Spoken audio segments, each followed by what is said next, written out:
Good morning, colleagues. This panel is somehow, Mike got it wrong in terms of Michael, that in terms of what its name should be. This should be called the Fantastic Four, or Dragon Slayers, or we even just call them the African superhero universe. Nigeria told us about the tyranny of optimism. This is it. This is a great group that I have here. But just before we kick off, one of the things that we did at M20, Michael also said that this is the longest conference maybe ever we have had, because two conferences in one, maybe. But it was so great to see so many of our veterans, the stalwarts that are still out in the trenches, and a whole lot of sharing of information. So I just want to kick off.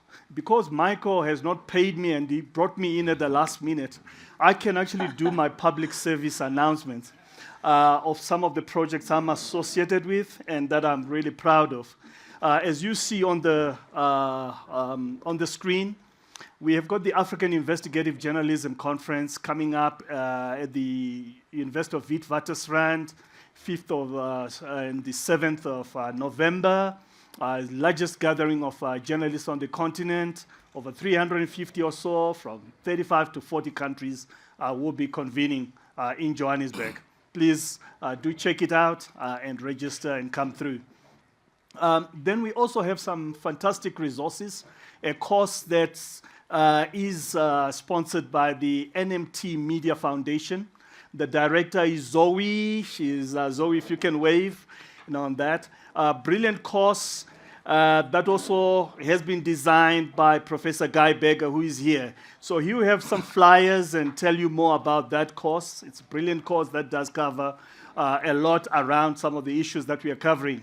Freedom of expression, regulation of the media, public broadcasting, AI regulation, you name it. It's all in there. Attendant to that same course, what they call information bites. These are information briefings that you can use in media campaigns. Again, a whole plethora of them. They're that's the third bullet there, on the info bites.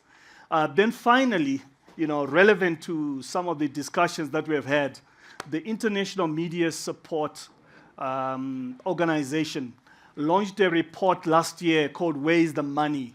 That's looked at 4 regions, Asia, Africa, Middle East and North Africa, and Latin America, trying to identify where, especially at the local level, there was funding, donor support, investment, financing, you name it, and what could it do in order to assist our information ecosystem.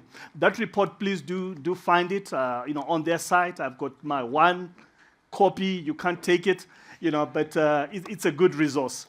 So on that note, colleagues, I would like to introduce my panel here. I'm just going to mention them by name and what they do, but not going to their full 35-page CVs. We'll be here for much longer. So we got a diverse and great team here. Yvonne Mhango, who is an investment economist with Bloomberg, based here in Johannesburg. Got Daryl Dingley. Daryl is a trade and competition lawyer, very much involved with the competition commission that we had for South Africa. Dr. Kate Skinner, she's the executive director of the Association of Independent Publishers, again here in South Africa.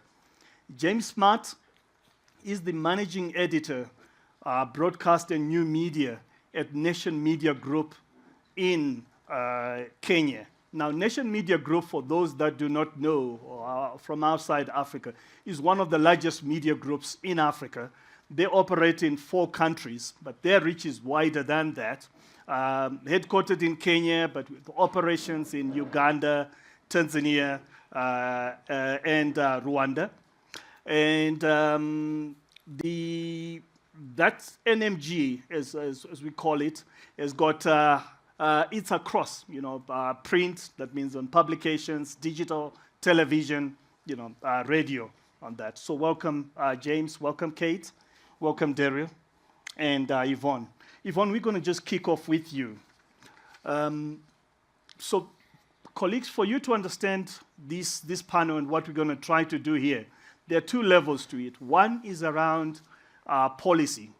What Steely did challenge us, Steely Charalambos, co-founder and CEO of Daily Maverick, was journalism. Journalism is a public good, but it's not funded like other public goods. What does it mean? We're operating, obviously, in a context of market failure, and to redress that, we might need to use certain levers.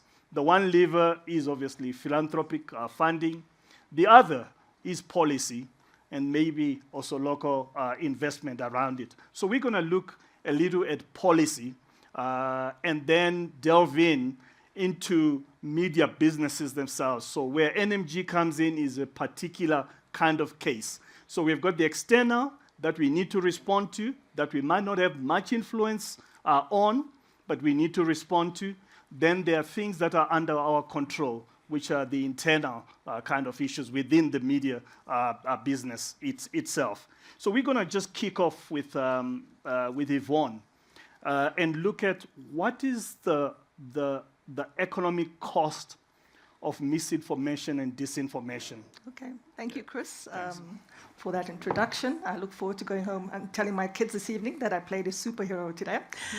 Anyway, I'll give three cases whereby misinformation and disinformation can be a cost. So firstly, let's look back to the pandemic, which, as you recall, cost lives as well as billions of dollars in terms of productivity. You recall when the vaccine started being rolled out, there was a lot of false information being peddled there, speculation around the efficacy of the vaccine, and that led to many choosing not to take the vaccine and lives lost as a result. You also recall that countries responded differently to the pandemic in terms of restrictions, and that was due to that vacuum of knowledge or information on what the pandemic would mean. In hindsight, when we looked at countries that opted for hard lockdowns like South Africa and Rwanda, we may look back and think maybe they had been a bit too extreme, and had they not gone down that road, maybe the sharp economic contractions or GDP contractions we experienced in 2020 wouldn't have been the case. So that's an example whereby poor information led to poor decision-making, leading to loss of lives as well as lost productivity. Secondly, elections. Around elections, we get a lot of disinformation being peddled. In the next coming months, as we approach the end of the year, we've got quite a few elections in Africa. We've got an election in a couple of weeks in Malawi. We've got elections in Cote d'Ivoire and Tanzania in October. And of course, early next year in Uganda. More to come after that. I was speaking to Mr. Matonga from Malawi. He's a journalist from Malawi. And it was good to hear from him that there's free press there.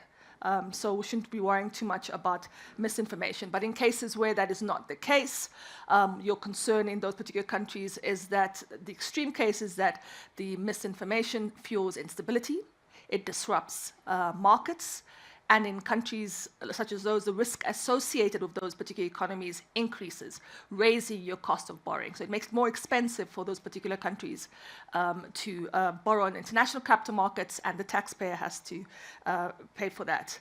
Lastly, I'll speak to institutions. If there's fake news in an economy, particularly around institutions, there's a lack of trust. And that's very difficult in countries where governments are trying to push through reforms.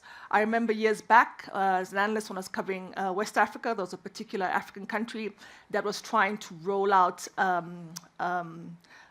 prepaid meters. This was part of their electricity reforms. And because it was a low trust society, they did not trust their government. When they saw those meter readings, they thought they were being overcharged. They didn't believe the numbers. And that hindered the rollout of that particular reform, undermining development plans that the country had intended and also hurting the growth output. So they're an example whereby when there's low trust impacting institutions, and some of that trust is affected or created by fake information, has economic implications. No, thanks so much. So the corollary to that then is that if we have got independent, good, public interest media, can contribute positively then to economic growth in a society and good governance, on that. But in what ways? Yeah. Okay, so firstly, transparency. If there's a transparent environment and the media plays a big role in that, investors tend to see that society as a lower risk society. They're more likely to invest in a country whereby they feel that the media is free and able to disseminate information, good or bad, about what's happening in that particular country and of the government, and reduces that perception of risk. So independent journalism helps in that part in terms of providing that transparency. Secondly, accountability. If you've got a media that the citizens feel hold the government to account, the media follows up on policies and reforms, and if there's a corruption scandal, they have investigative reporters following up on that, then you'll find that in those particular societies, public resources are being more efficiently utilized. The third point around that is citizens are informed, generally, both businesses and households. You're better able to make decisions in an environment where your journalism is providing that information. I'll give a small trivial example. So South Africa regularly announces changes to the fuel prices, and I think we got one earlier this week. So in South Africa's case, they tell you exactly how much the fuel price is going to change and on the exact date. So this week, I think it was on Wednesday, prices fell. I think diesel prices fell as much as 57 cents. And if you're a household whereby food and transport are your highest costs, that announcement is important. And I typically hear about the price changes on the radio as I'm driving to and from work. And in this case, for this week, as I said, the price fell. So what you typically do, you'd wait until that price drops, say, to fill up your tank. If it's going the other way, you'd fill it before. But the point is, the media helps in disseminating that information, making it easier for households to make decisions on their budgeting, and similarly for businesses. Because, most of us here, we went into journalism because we could not do mathematics. So we need your assistance here. Are we able to calculate the hidden costs of, let's say, press restrictions, media restrictions, and the cost to the economy, so that when we're engaging with some of our regulators here, policymakers, can really say, hey, this is why you need us in this environment? So one of those costs, of course, is if you've got an opaque environment, an environment where press is restricted, then bribery will flourish, rent-seeking will flourish. The African Development Bank have estimated that corruption costs the continent around $150 billion. That's substantial. And that's being diverted through corruption. There are many estimates for what state capture did in South Africa. One of them that I got was 250 billion rands.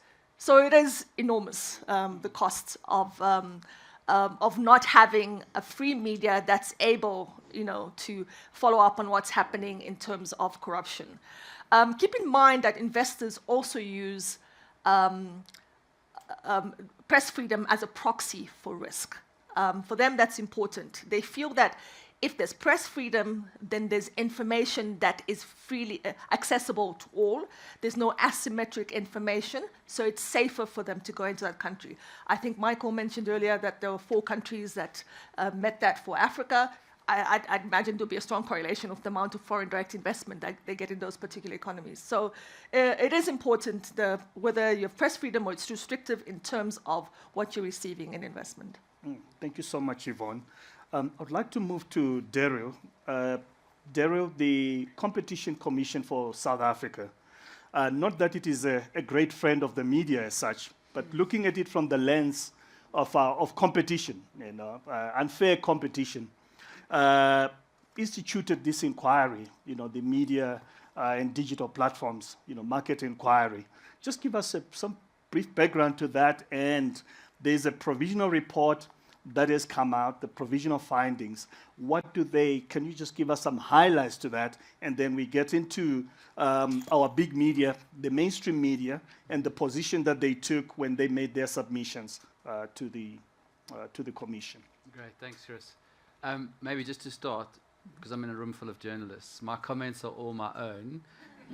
please don't attribute them to my clients. But I do represent the majority of mainstream media in relation to submissions made to the panel. What I can say is that it's been a very long journey. I mean, we've been at this since just after COVID, so it's been a very long time that we've been engaging with these issues facing the industry. We actually, in fact, engaged with the Commission when, you may recall, there was an intermediation digital platforms inquiry, and media started becoming relevant in that inquiry. And what the panel did in that instance was say, hang on a second, this actually needs its own separate inquiry. So the submissions that were made by mainstream media at that time almost was the genesis of what followed and where we are today. I think from my perspective, I think the panel's findings actually confirmed everything that we've been saying for many, many years. I mean, it was a great relief to actually see that most of those grievances were captured in that provisional report. And I just want to highlight a few because, of course, it's a very long report, and obviously this is a very, it's a detailed examination of those challenges that the industry face. But of course, I just want to pick out a few of those the sort of key findings. I mean, we had always said that the platforms have changed purposefully the way that consumers consume news, and that was confirmed. We also said that over time, and we sort of, in terms of our analysis, we're looking at changes from about 2011, but we'd said that there's this unequal bargaining position that has now arisen, and this has resulted in this sort of inequitable sharing of value, of user data, and of insights. And we then, you can see in the findings as well that, we'd been raising this with the regulators for some time, that they'd unleashed algorithms, and that was resulting in overrepresentation of global news. It was, we were seeing self-preferencing, the underrepresentation of local and community news. We obviously also raised, and this actually came quite late, which was the development of AI and AI search and the importance of AI content agreements. And one of the earlier speakers was just mentioning about this change in where we're going. I mean, it's actually frightening.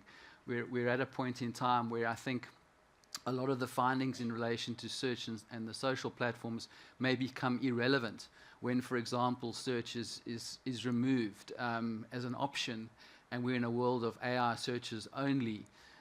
What happens to the referral traffic and the revenue that media relies upon in relation to that referral traffic? So that was that finding, and the discussion there was absolutely spot on. Also, the distorted content that plagues this space. This unregulated, untested sources of misinformation that and that sort of undermining of, and I suppose undermining of factual, accurate content, and the sensationalist content that also pervades the space. That's also very, obviously a very important finding by the panel. And then I suppose what for us was absolutely key was also confirmation of the value of news. And I just want to stop there, Chris, if you just to go into this, because I think it's absolutely critical. I mean, we for years grappled with this question because we wanted to come up with what was the value of news to these platforms, and how could we then ask for compensation, either direct funding compensation, as well as to push through other revenue streams and monetization as a consequence of the value of news. We hit roadblocks, of course, with the platforms. We did bring access to information applications to try and loosen that up. But it was very difficult as an industry to try and make those calculations. We did, however, come up with some of our own. And we made submissions to the panel where we developed a loss of profit model. And that loss of profit model, and we worked back from 2011, also compensated or took into consideration the loss of classified revenue. We also did a behavioral economics type of study, very similar to the firm modeling, which most of you may be familiar with. We did one of those exercises, and we also did a cost benchmarking exercise as a consequence of us having friends in other countries around the world. So I reached out to lawyers and journalists in Australia, in New Zealand, in Canada, and the US, who fed us information on some of these benchmarking exercises and some of the arrangements that they had entered into in those territories. And that all played a role in how we developed these various models. But of course, the panel then took it actually one step further, which was great for us, because what they did is they actually could get access to advertising revenue, they could get access to that the referral traffic data, and challenge, I suppose, some of the platform's main submissions, which is, for example, on the search side, Google would say, well, you're getting so many clicks through. That's the revenue that you're getting from that. This is the revenue that we are getting from advertising on the search platform in and around the search items, and it's a fair exchange of value. We challenged that. The panel challenged that. The panel said, no. You need to look through the lost revenue from zero click-throughs. You need to look to how these platforms are pushing users through to these closed ecosystems and the so-called platform properties, as it were. And as a consequence of that, they came up with a number, ultimately, that was not too dissimilar to the modeling that we had done. So, we had done modeling which the models came out with the value of news in South Africa between 900 and 1.4 billion. The platform did, the inquiry did two calculations. One was a 1 to 1.1 billion rand calculation of the total value of news, of which Google was getting directly between 800 and 900 million, and then media in South Africa was getting approximately 200 million. They then said, well, there needs to, as a consequence of that and through fair exchange, there needs to be an uplift of between 300 and 350 million. They also then did another calculation where they looked at the so-called lost value or the destroyed value. For example, through the zero click-throughs and the closed ecosystems, they came up with a number of 1.16 billion to 1.39 billion, and then therefore the uplift of 380 to 495 million. And those of you will know that that's the kind of number now they're saying to the platforms, and especially Google, you need to come to the party. The uplift, that the payment that needs to go back into the industry is between 300 and 500 million rand per annum. And I'm going to stop there. I can go on forever. No, thank you so much for that, Daryl. We'll come back to you. Now, that was you, working with the so-called the big media, as it were, on that. But within our information ecosystem, we also have the small independent media. And this is where Kate comes in. Kate Skinner, in your position as Executive Director for the Association of Independent Publishers. Who are your members, their profile, what are their challenges, and what are some of the things you're beginning to do to secure the future of journalism? I'll get back to you on the issue of a fund that has been set up separately, but let's start off with AIP. Yeah, thank you. And thank you for this opportunity to talk about our publishers. So the Association of Independent Publishers has about 200 publications and 160 publishers. So obviously a number of publishers have more than one publication. What's interesting about them is that these are the small publications they are a lot in the metropolitan areas, but they're also in areas where a lot of other media is not. So they're in small towns, they're in rural areas. And I think the other thing that's important to say about them is that they cover all the 11 official languages. And when you look at media generally, the mainstream media, it's mostly English, a little bit of Afrikaans. But people actually want to get media in their own language. So that's important. Also, just to say, they are incredibly diverse, these publications. They're diverse in every possible way. Language, also content. It's news, but it's not only news, it's science. It's fascinating kind of, for instance, one of our publications is business information, but in isiZulu. So that's what you're looking at. And I want to briefly talk about some research which is just about to come out. In fact, it was research which we did with Power Law and Acacia Economics, funded by IFPIM. And I think it's really interesting because it looks at the sector in terms of the research is costing community news, assessing the value and constraints of small publishers in South Africa. And I'm going to just talk to a few of those points. So first of all, if we look at, so what is the scale of this media? I mean, often there's a sense of this is pretty small. But actually, if you look at it, it's 7.4 million South Africans access this media monthly. And as I said, in areas which the mainstream media isn't.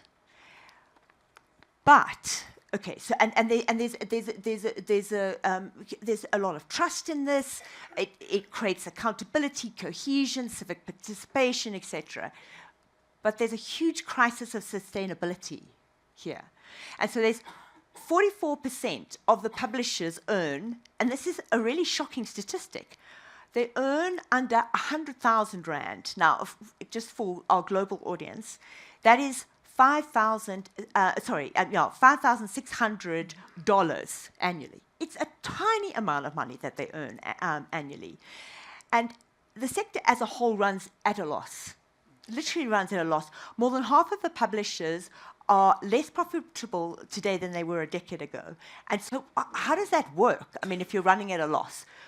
You're running at a loss because you heavily rely on volunteers and interns, and what happens is that you cross-subsidize your business. So you're passionate about your media, but you're also running, a car wash. You're running, a guest house. You're doing other work. So you're being forced into a situation where you're doing your media as a hustle, and you're doing a whole lot of other stuff. And I think it's really important to get that sense of it. So just quickly to say, there's a revenue mismatch. Despite 83% of publishers having an online presence, only 6.9% of advertising income comes from digital. That is tiny. So where does the income come from, the tiny amount of income that does come? It comes basically from print. And that's what really is interesting, is that print remains the main way that people actually get advertising in. Then just to talk about it, platform dependency. Publishers depend on Google and Facebook to reach audiences, but earn almost nothing from that, as I've said. Meanwhile, 91% of readers who were we got a lot of information from them, trust community news more from these publications more than the platform content. So 91% of readers trusted more. So this represents a structural imbalance where value accrues to platforms but not to publishers. And then just very briefly, just to talk about the financial gap. So this research talks about, to stabilize existing publishers, what amount of money would you require? So that's 161 million rand, approximately $9 million annually. And if you wanted to expand the coverage, because you've got a lot of these little publications, but you've also got a lot of news deserts, if you wanted to expand the coverage to underserved areas, it would require 236 million rand annually, which would be $13 million, $13.3 million. So that's, in a nutshell, some of the statistics around the sector, and it's pretty grim. But what are we doing as AIP? So let's kind of move on to a kind of more positive side of things. So, I mean, ever since I got to AIP, which was in 2021, which is kind of at the end of COVID, I mean, we've done an incredible amount of things, and there has been a lot of hope that has been generated by that. And so one of the things is the cohort thing, the collaboration, and I think there's something enormously powerful about the cohort. And one of the things that we do regularly is we have these sustainability meetings. We have a sustainability group. We bring all our publishers together, and we constantly look at ways that we can pilot new projects, look at, and one of the things that we've also looked at is it can't just be about the little publishers themselves. I mean, the cohorts of them, and that's powerful, but also you've got to look at the industry level. Let me leave it there. But those are some of the things that we've been doing, and there's been some success. Thanks. Yeah. Just before I move on to James, just the shared model, shared services model. just briefly around it, because I think it's a novel one, and the way that you just share certain kind of services. What are those services, and the digital public infrastructure for your members? So the interesting thing is that if you're talking about shared infrastructure, in fact, that project is a SANEF project, the SANEF Digitization Drive, which has a number of publications that are part of it, and they basically share a WordPress multi-site, and they've got these different publications that are using that technology, and there's backup and support for it, and there's a particular publisher that runs this, and also what he does is he runs a whole lot of trainings as well to support the publishers with that. It's difficult though, because originally there was a lot of funding that was put in from SANEF, the South African National Editors Forum, our big industry body, and now that funding has ended, now what happens? And I think then that comes to the fund, where the idea is that what we need to do is we need to put a bit more funding into that, but also look at how do you make that sustainable in a more long-term way, and look at the kind of business case for it and kind of build it further. I'm presuming you're referring to that. Okay, yeah. Certainly. We'll come back to the Digital News Transformation Fund. Yeah. James, for NMG, what has been the journey like in terms of, obviously, you got your market penetration. You're a big media, but you have had to innovate in terms of market development, product development, and maybe in some cases, full revenue diversification, new audiences, new products. Just take us through that. Right, thanks. I think one of the things that we haven't spoken a lot from the earlier panel is we haven't taken stock of the effect and the impact on media business from the pandemic. So we know how that changed the behavior of the audiences. We know quite a lot about how it's changed the workplaces, but we haven't spoken a lot how that event really changed the business media model. And so for NMG's point of view, you had a successful business pre-pandemic that was running very well on print, pretty much subscription-based, and then pandemic happens, the behavior of the user changes. Then all of a sudden, that model doesn't work. This doesn't work alone because of the revenue from the users, but also the advertisers. And I think then that period, then the next 5 years, what has happened is there's been a lot of emphasis on making sure that we get the new users where they are. And that pretty much means we do this buzzword of trying to get the newsroom to be digital, so digital transformation, and everyone struggles with what that looks like. But for us, we decided that to really aggressively make sure that that is not just a buzzword, that then you have to have the newsroom really have the first take on what exactly it looks like to serve the audience. So then what is the job to do? So it's a journalism business, sort of mixed up with the media business. The audience, the work then is, okay, so fine, we have some products that specifically addresses certain parts of the audience. So you have business, we have a business daily, which does very well on just serving the business environment. And then you put it under paywall, all right? You have the Daily Nation that serves everyone, put under paywall, because now we need to find out ways on how to really participate in this digital revenue space. What that then has forced us to do and put us in a position whereby our newsroom works in tandem with our product teams.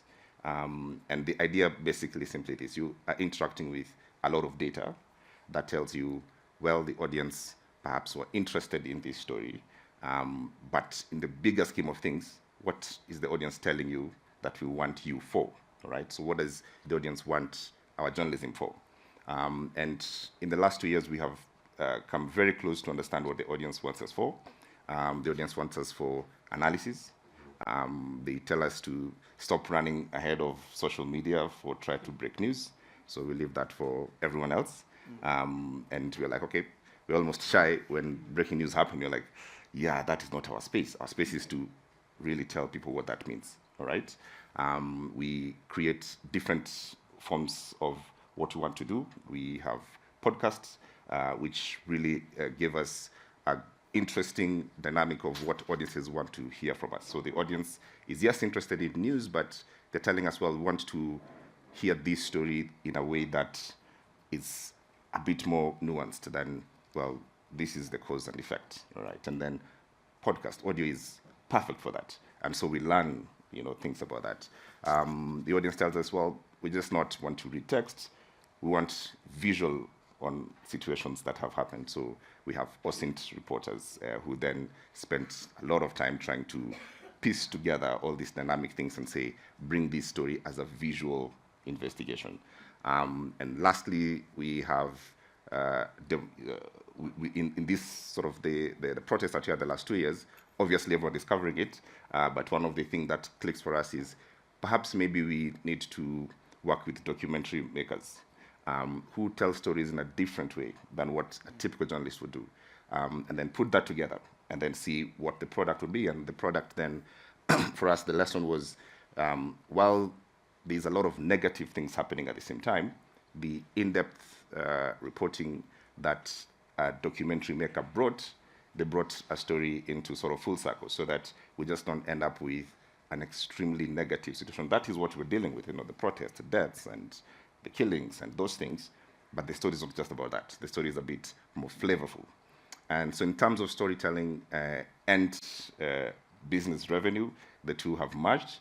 And the intersection for us really is that you have to have the product and the newsroom be in the same space, and then decide when you see the insights and the learnings, whose monkey is it, all right? So who takes off with that problem because you need to fix it, and then who fixes this, and then together we learn and we ideate and we keep on moving. Finally, I think what would work, and I've had it from the panel early, is the business model of what we are all experimenting with, which is the paywall, brings, I think, another conundrum that are we then suggesting that public interest journalism by itself, which will just not, cannot pay for itself, then we're just going to go to things that the public needs to know, but we need to find ways on how to do it better. And that's a big question that, we have to answer, because that business model will not fully address the public interest media, as it were. Thanks so much. I think one of the things that you have done very well is on the storytelling side, and especially on the podcast. But just give me one example from the last 3 that you did. There's one that you did, and how it performed, how you conceptualized it, because you are at the forefront of the storytelling yourself. Right. So we took a story that had stayed for, I think, 7 years. It's a story of a journalist blogger who had disappeared in 2013. His name was Bogonko Bosire. And what happened to him is he was a very well-known blogger, journalist first, who, articulate, very clever, writes very flavorful and very well. Then he lost his job at AFP, became, a blogger who was running a very successful blog called the Jacko News. Just disappeared. One day woke up and disappeared. Of course, for the 2-3 months, friends and family, raised the question through Facebook, but then it just goes quiet. So we took that story after 7 years, partly because this is the legal sort of period that ends with declaring a person's dead. So we start from, this guy obviously is dead from where he is. And then we just went back and collected all the materials, again, with people who were trying to find him in the beginning, the stories that everyone was trying to tell, and the documentaries that people were doing at that time, which then went flat because he didn't show up. So we took the material, killed the video, and just say, we'll just deal with the audio. And then we ended up with something like 14 hours of audio. Then we said, so finally what we need to do is to go and re-interview all these people 7 years later to try and piece together what happened to this gentleman. And once you look at the material in a sort of new way, it gives certain insights. That number one, there was a lot of tension that surrounded this gentleman. At that time, no one could tell. But then when you talk to people 7 years later and you listen to them in the beginning and remind them what they said, say, I play this audio, this is what you said, and then it's like, I remember. No one liked this guy, actually, by the way, because he was sort of a social awkward. So he didn't know when he's offending you. And so many times we found out he was getting beaten up, So people would call him for a beer, then they would beat him up, He ended up in so many problems. So he ended up with so many enemies. And so that story really helped us to tell the story of a man who everyone knew, but everyone actually didn't know. It got, I think, 1 million views. It's still the most listened stories to date, if you just go back to the site, because it's evergreen. We started it as a story on investigating the death of this gentleman, but ended up with a story of a man and a Kenyan society that essentially people know each other from just the front, and we don't know about the struggles from the back. And then people ended up caring about him, about the man, not just the contrast or the stuff that everyone said about him. What the biggest lesson then for was, it's an evergreen story. Anyone can listen it. It's about 9 episodes. Anyone can listen to it from the beginning to the end, if you have a bit of time. So it's like about 4 or 5 hours. But it doesn't end with this sort of negative place that we found this story. So we got the family. They were very grateful that someone has brought Bogonko Bosiro back to life. And we hope that at some point we will know what happened to him. No, thanks so much for that. Last round of questions, and then we'll open it up to colleagues. We have enough time for questions. I've got the mic. Michael will not do anything. So now, Yvonne, speak to me like there's nobody in the room. And you are a consultant to us, let's say, an organized group of media people. And you're telling us on what kind of economic reforms or incentives would you recommend that we put forward to our policymakers, especially to a colleague of mine called Cleo, who is with National Treasury here in South Africa. All right, so with regards to incentives that I'd recommend for media independence, so the first one, of course, is diversifying sources of funding. Philanthropy is one of them. I think it was mentioned during the previous panel, but I think Paula mentioned they don't want to just focus on that. Advertising, of course, a traditional one, as well as digital payments, which, as I can imagine, is only going to grow and expand over the next several years. In addition to that, governments can introduce transparency laws domestically. That will help reduce the capture of media by either state actors or the elite oligarchs in that particular economy. And also just protecting digital rights to help or allow for competition in the media space. Okay. Yeah. Thanks so much, Daryl. We need our money, isn't it? So what happens now? There are provisional findings there, and what happens next? One of the recommendations was, we will set up a media industry fund, and we know that, that could take, I don't know, to set up that. But in the meantime, somebody owes us, isn't it? Okay, maybe just to start off by saying that the way that we read the remedies portion of the provisional report is that the panel, and I suppose maybe it's not only that we read it, I've had discussions with the panel about this, is that it should be an outcomes-based approach. So in other words, there is an encouragement, and certainly that's where we are currently in this process, of engaging with the various platforms to see whether there's a solution to the industry's problems. And I must just underline industry, because it's really important, certainly from my perspective. There's this kind of misnomer that, that mainstream commercial media is out for itself. It's actually not true.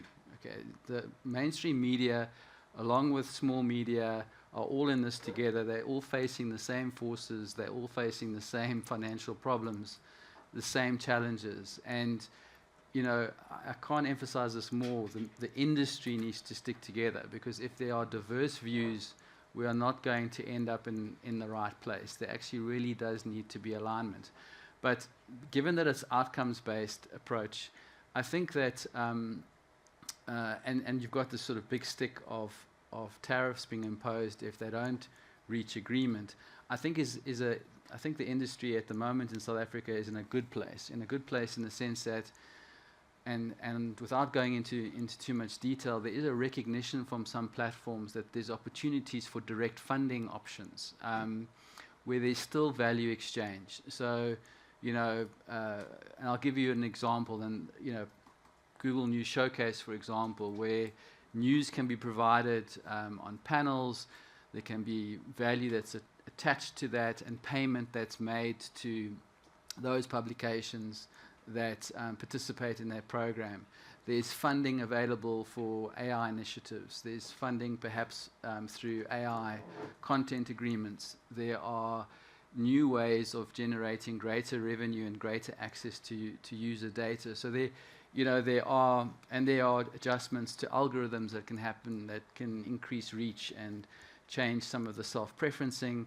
There's changes to eligibility criteria that are being discussed and debated to allow greater, for example, advertising revenue on some of the social platforms, for example. So, and I think there's a general recognition and acceptance that there can be some form of collective bargaining. So, collectively the industry can stand together and engage with these platforms with the support of the panel. So the panel very much wants to support an outcome where there can be behavioral changes, as well as direct funding, as well as increased training. And I must just underline training, because what's also become quite apparent through the discussions, certainly that I've had with many of the platforms, there's a lot of opportunity out there that media doesn't take advantage of or doesn't even know about. And even within mainstream media, some of those media houses are streets ahead of the others in terms of their digital transformation journey and their ability to monetize off the back of some of these some of this functionality that's being offered. So I think that where we are at the moment, from an investigation perspective, we're kind of at I would say just before the finishing line potentially, and there can be huge changes that can be made to help the sustainability of the industry, and also to maintain that it's. I think it's also important, and Yvonne mentioned this as well, is that there needs to be competition.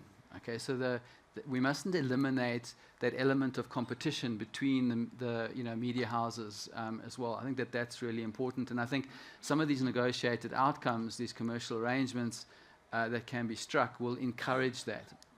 That being said, I think long term, because this industry is prone to market failure, and given where we're going with AI, there has to be some sort of regulatory intervention. I don't think that the industry can be pushed out to sea, as it were, and it'll be able to float on its own. There has to be regulatory intervention, but it also has to be that it's regulatory intervention that's not going to result in litigation till the end of time, because the industry doesn't have till the end of time. So in that sense, it needs to be acceptable. And so I point to what happened in Canada, for example, around their legislation and what was acceptable to some of the major platforms. You look to the EU around designation and some of the legislation that's being in place there. And I think there are a lot of learnings that can be drawn from what's happening around the world and what should be then imposed in South Africa. And my last final comment is, I think that we need to be very careful about funds, and funds being controlled by government, as it were, or those that are in power, especially when it comes to editorial freedom and the control of the press and public interest journalism. A commercially agreed outcome with the platforms, with regulation that's in the background as a big stick, as it were, is a far better option than some sort of fund that's controlled, by a regulator, as it were, or by a government agency. And I'll stop there. Thanks for that, Daryl. Kate, you've gone ahead, set up a fund. one of those funds is likely to then just solve all the problems for small and independent media.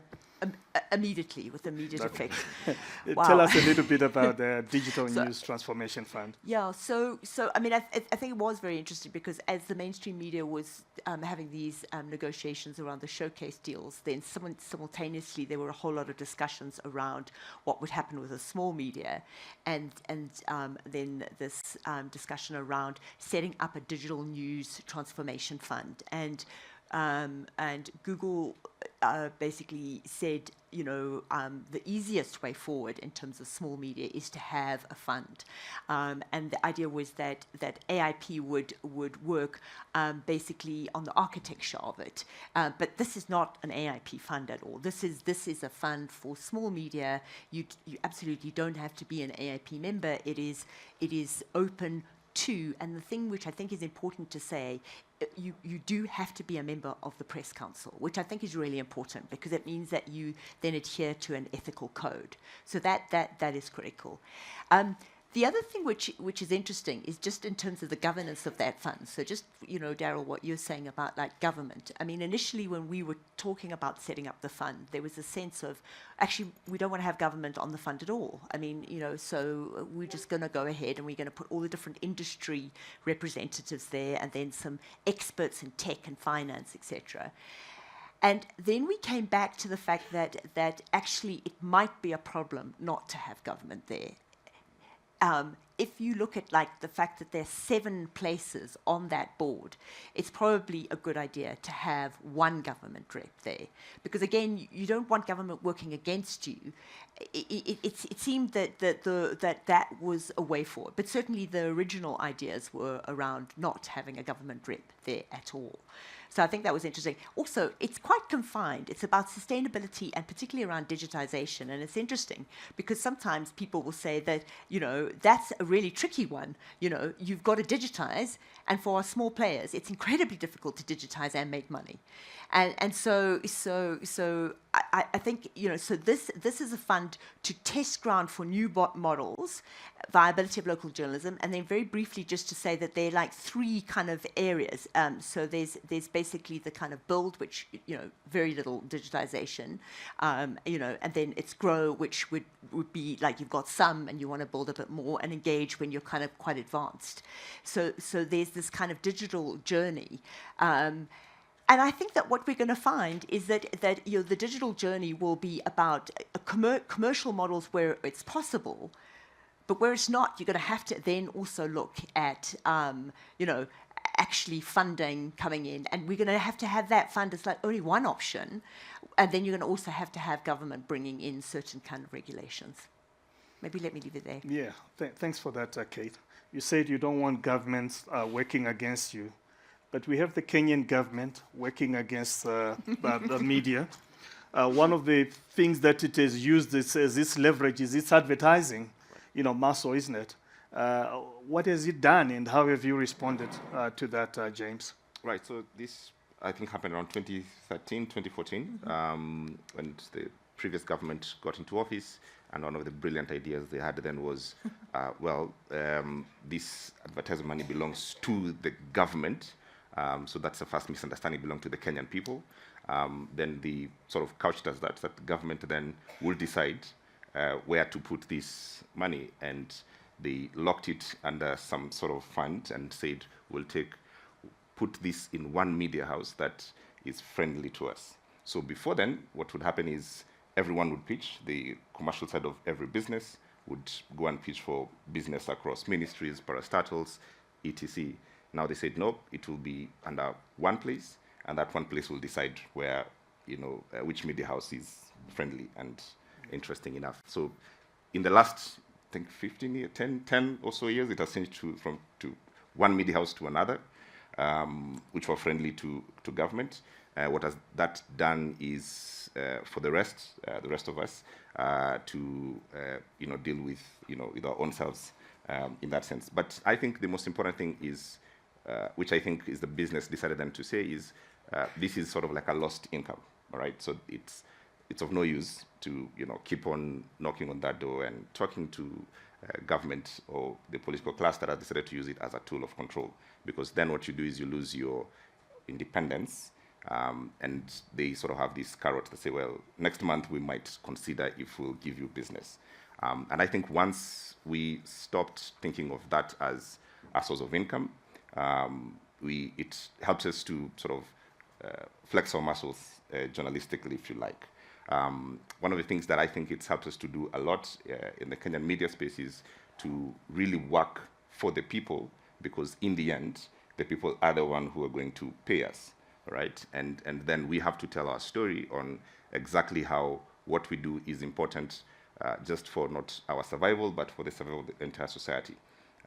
Where it gets very complicated when politicians get into office and misunderstand that they are custodians of the public fund and sort of personalize it. When they do that, then you have this conflict between them and the media, because then they imagine that the media is, out to get them. So every investigative story belongs a point of contestation. Pointing out something that is obviously false becomes a point of contestation, and then you have to discuss, are we going to give you advertisement today or not? But in the bigger scheme of things, once we stop thinking that that is a source of income at all, it really frees us to really have direct conversation with the people. So our sustainability is genuinely hinged on the people, watching us, giving us the eyeballs, making sure that they pay for, the kind of journalism that we're doing. And the people also are starting to understand that the idea of this sort of big democracy that is, in essence, government is the custodian of it, is a lie and is false, and doesn't work. So I think at the moment you're working about our architecture of that balance, what it means when you have a low-trust society where politicians deliberately lie and create content about their lies. What then does the media do? And then do you play in the side of the public, or do you do, let's balance the story? I think we are in a good place.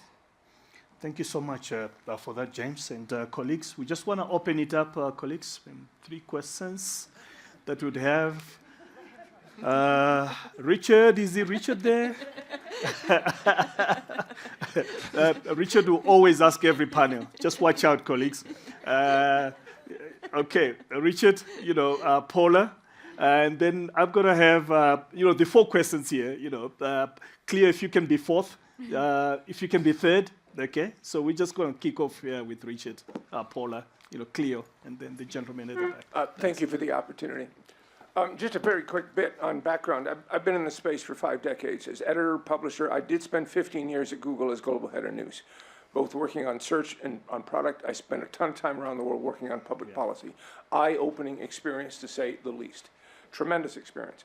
I'm now putting most of my focus and effort, and indeed investment dollars, in developing sustainable solutions in local news. And I think they can be had. But I have a couple comments and observations and questions. One, in terms of understanding the disruption, you mentioned some very good points, Daryl. One, classifieds. Classifieds was 30% of the revenue. It did not go to the platforms, right? It went to individual classified sites. Curiously, the dominant real estate classified site in Australia is owned by News Corp. The dominant job site in Germany is owned by Axel Springer.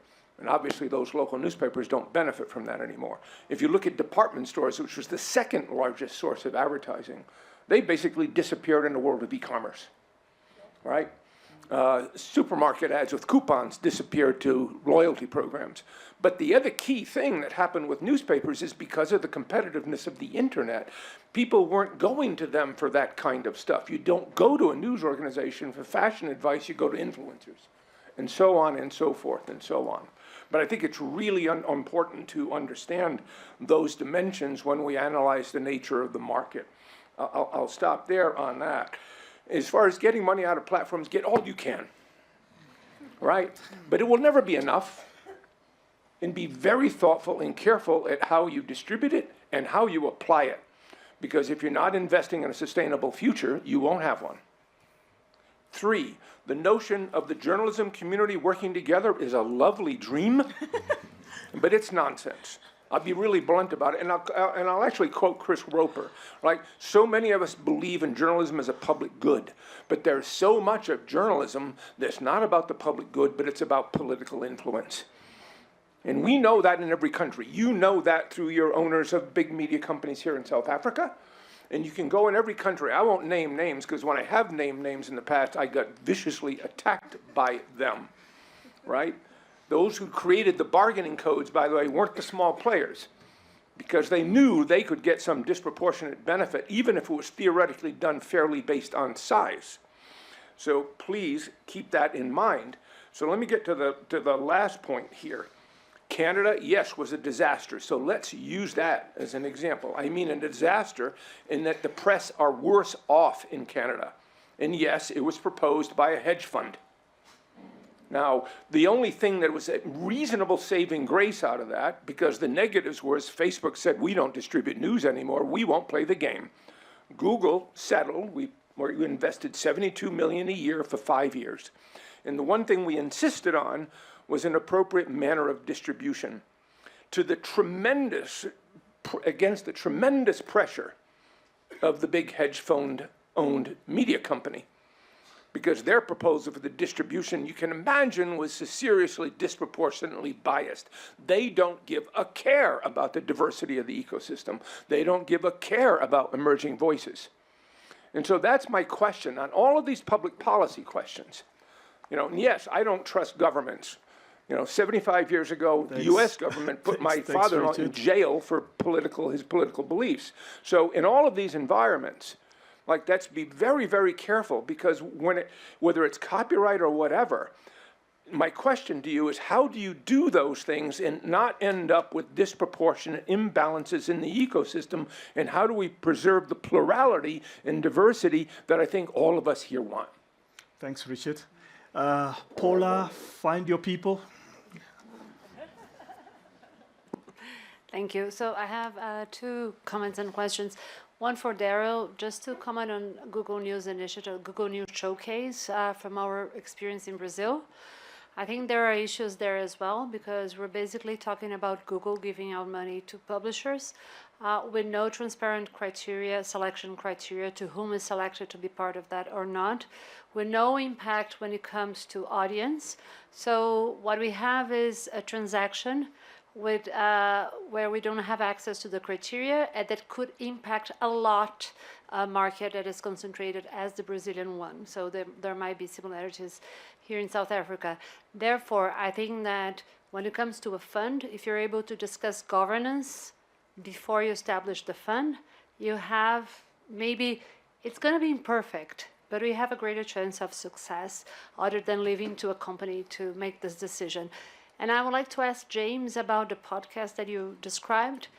Did it pay it for yourself? How did you pay? How do you make it viable from a financial perspective, such an in-depth and complex project, as I understand? And how do you finance this kind of journalism?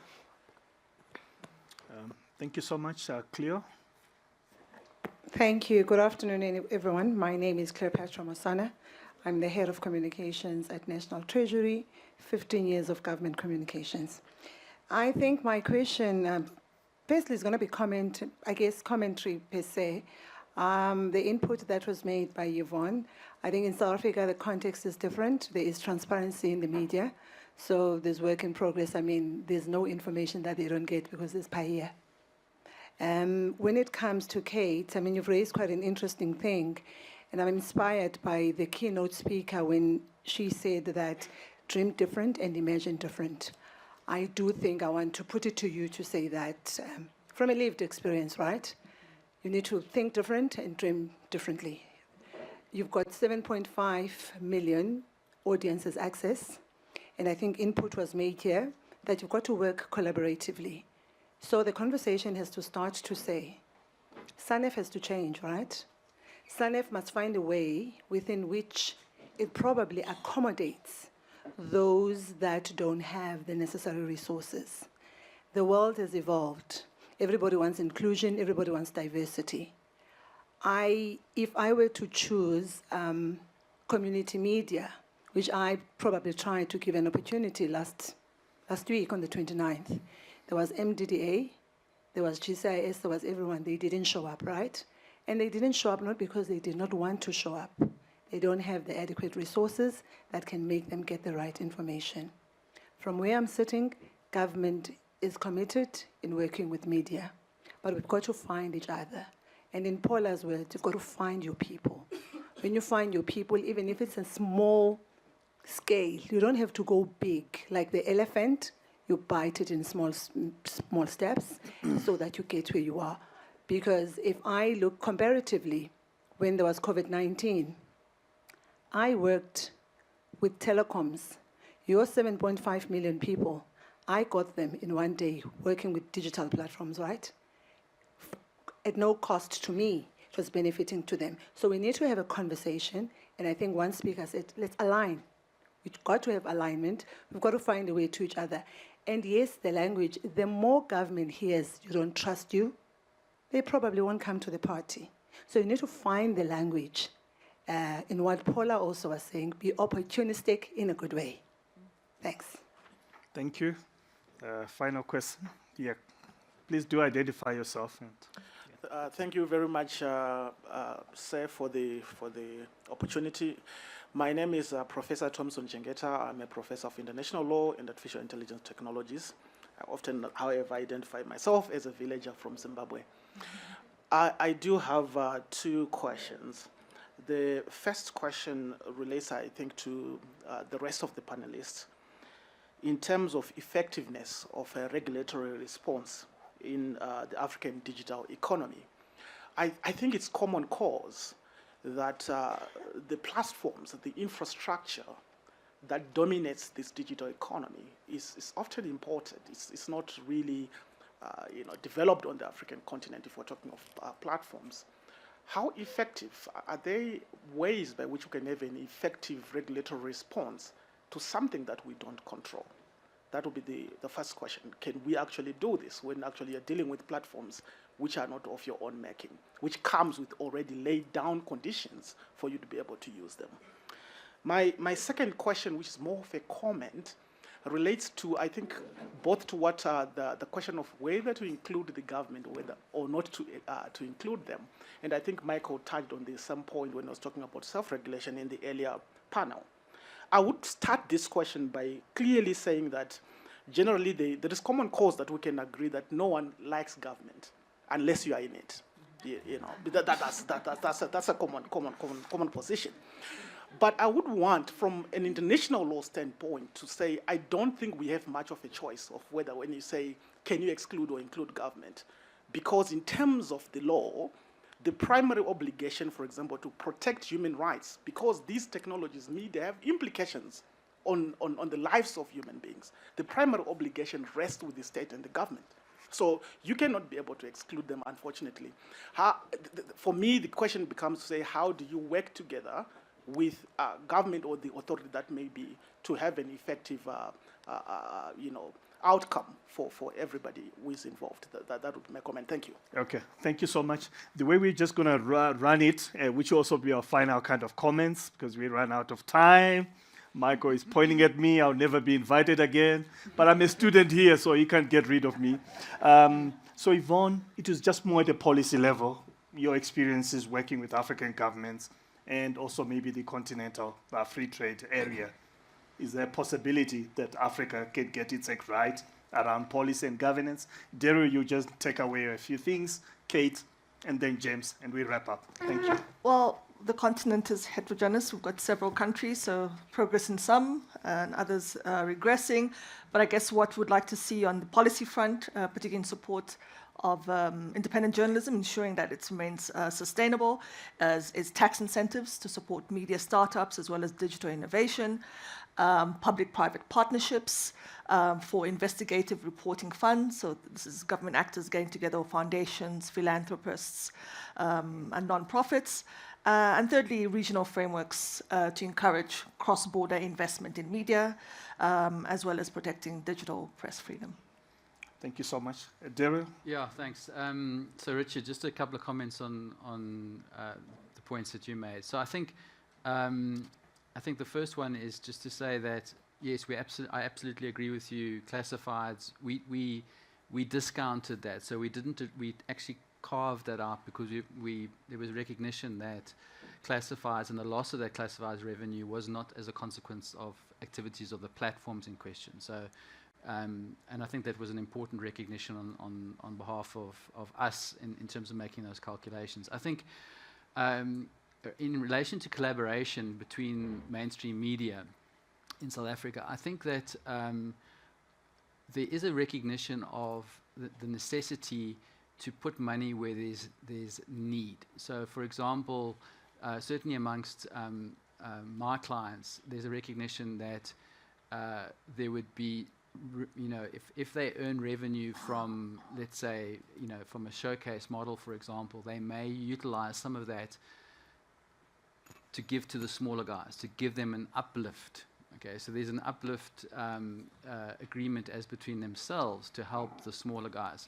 There's recognition that most people need to get into these funding options in order to survive. Okay, so it's not about winner takes all, only the big guys survive.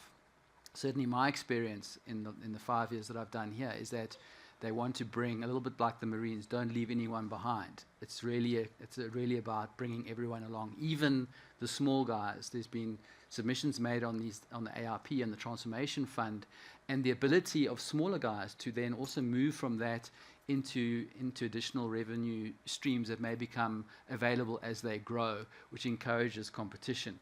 And then, Paula, going to your point, I mean, we've had a lot of debates with these platforms around criteria and eligibility. We have got a long way down the road on this, and it's becoming clearer that there are eligibility criteria. I mean, there still are some difficulties around transparency and what we call the black box in terms of how the allocation ultimately works, but we're getting a long way down that track. And I think if it's transparent in terms of the way that it's applied, it's better than a fund because it does encourage competition. So if you get a greater share because you've got more views, for example, or more users, and there's a level of competition and it's clear and transparent criteria, then I think it does work. I'll stop there. Thank you so much. Kate, Yeah. just respond to clear on inclusion of small and independent media. Thanks. I agree with what Paula said. I don't think Showcase is a great solution. But Richard, I think this Right, conversation would have Yeah, to be, elsewhere. Apologies for that. But I'm under the cosh, and I live with this guy, so I need to make sure that here in the city. So I need to be on his good side. So Kate. Yeah. So Paula, really good point about because it triggered this thought around the role of Google in terms of the fund. Is Google as the funder then basically dictating like how the money is spent, or are they just a funder? And I think that what is quite powerful about this particular fund is that they don't actually play a role in the board. They literally are they're the funder. They hand over the funding, and then it allows the industry to make the decisions around that. So thank you for that's a really critical point. The one around collaboration, I really think collaboration is essential. So Richard, I want to disagree with you. Of course there will be certain ways that you will compete and you need to compete. But I think what has been a problem in the industry up until now is that we've operated in silos, and even when I look at my own little publishers, the fact is that there is so much good that can come from collaboration. And I'm thinking about issues around shared services, it's the advertising, it's the tech. I mean, as a tiny little publisher, it's really difficult to survive without that collaboration. So I really want to push that. And then also just the point around SANEF.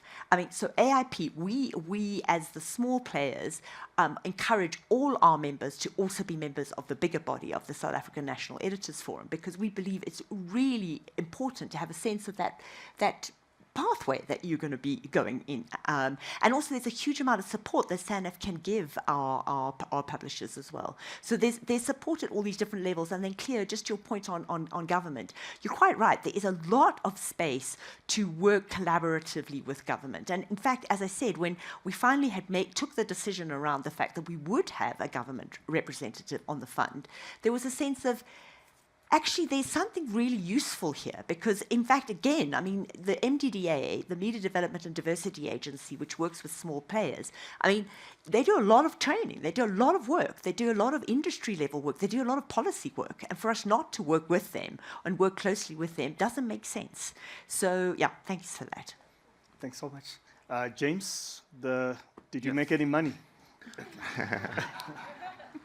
That's a very good question. So, the podcast is called Case Number Zero. It's available free on every platform. So how we look at it is we look at it in terms of a content mix and where we want audiences to pay us. So we want the audience to pay us inside our websites, our own websites. So we do the story. So what we do is we put the podcast for free as a pathway to the audiences coming to our platform, where we'll have a whole story that is complementary to the podcast, but written differently. So the audience then finds the usefulness to actually go behind the paywall. So we use the same tactic with vertical videos on TikTok. We use the same with, say, OSINT reporting and that sort of thing. So for us, it's a tactic on how to get the audiences where they are so that they come to where we want them to pay. Thank you so much. Ladies and gentlemen, the Fantastic Four giving you their next movie, The Tyranny of Optimism. Okay. Thank you so much, colleagues. Thank you.